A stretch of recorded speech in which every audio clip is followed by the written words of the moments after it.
Alright, so let's go ahead and put it into drive. It's very straightforward and down. You even have an S mode for the transmission to go ahead and shift the gears yourself. Alright, so powering this model, 2-liter naturally aspirated 4-cylinder, producing 147 horsepower and 137 pound-feet of torque. Now that's sent only primarily to the front wheels via a CVT automatic transmission. So just keep that in mind. This model only comes with a CVT transmission.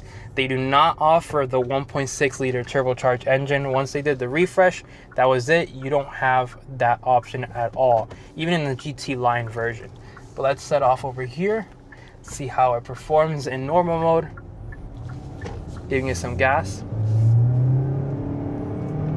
Honestly, really good. It gets up and goes a lot better than most of the competition. Even the Honda HR-V, for example, that I had, that CVT transmission was actually really bad, and that car was just not it. And this feels a lot more peppier and a lot more faster. Wow, that feels really good in overall performance speed.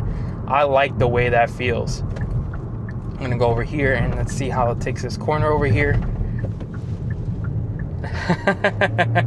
You know, there's something about a low horsepower small car that just puts a smile on your face, because you could just thrash it around and you can get this enjoyment that, even though higher performance vehicles are out there, doesn't give it to you. I mean, this is going to give you some kind of level of happiness when you are driving it. And even going over these roads that are a little bit more bumpy, let's see how it performs overall.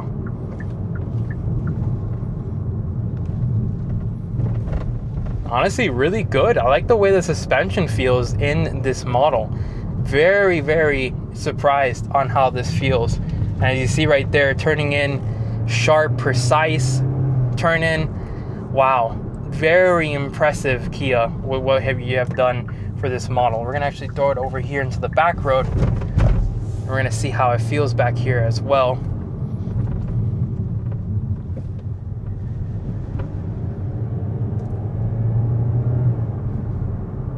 Very impressive. It kind of takes all these bumps that we have over here, and it kind of absorbs it like very well. Wow, impressive, very impressive. And honestly, the cabin space sounds great back here. We're actually gonna put it into sport mode, and I wanna see how it feels with the sport mode, if it does change a little bit of the calibration with acceleration.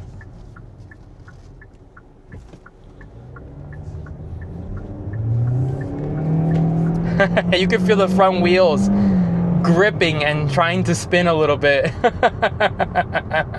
Wow, this feels really, really good. Honestly, I have a huge smile on my face right now, because how can such a small car like this perform so well that many other cars in a higher class cannot?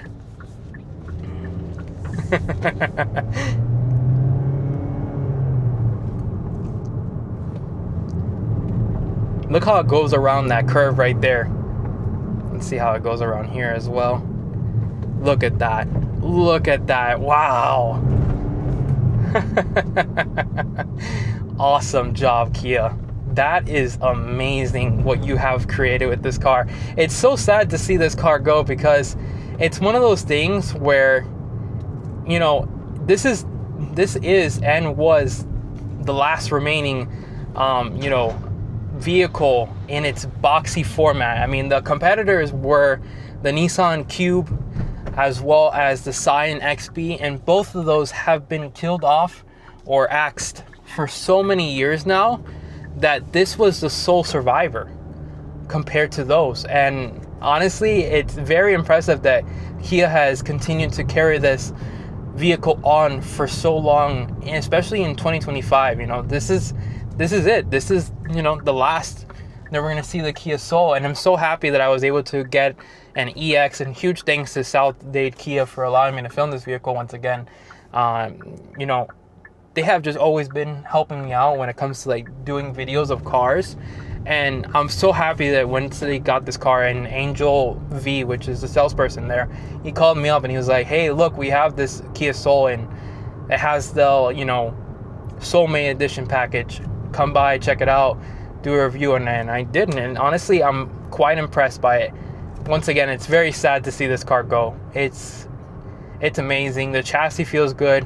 There's a little bit of body roll, but honestly, that's to be expected from, you know, a top heavy vehicle like this is. You know, it's a little bit different than what you would normally feel in a newer CUV kind of style, like a Seltos, for example. That's a very different car. It doesn't feel as top heavy as this vehicle does. So I am also noticing that this car does come with lane centering assist. So that means that you could press this button here, take your hands off the steering wheel when you have it in cruise control, and it will keep you in the lane, which I'm honestly surprised. I am so shocked by this because I guess, like, you know, I've never been in a Kia Soul to begin with. I've seen many videos of it, but I just didn't know that this is something that this car specifically had, where it just has a lane centering assist. Not even my Ford Escape comes with that. You know, crazy to think about. All right, so setting off. I want to put it into S for the transmission, and I want to put it back into sport and see how this car performs.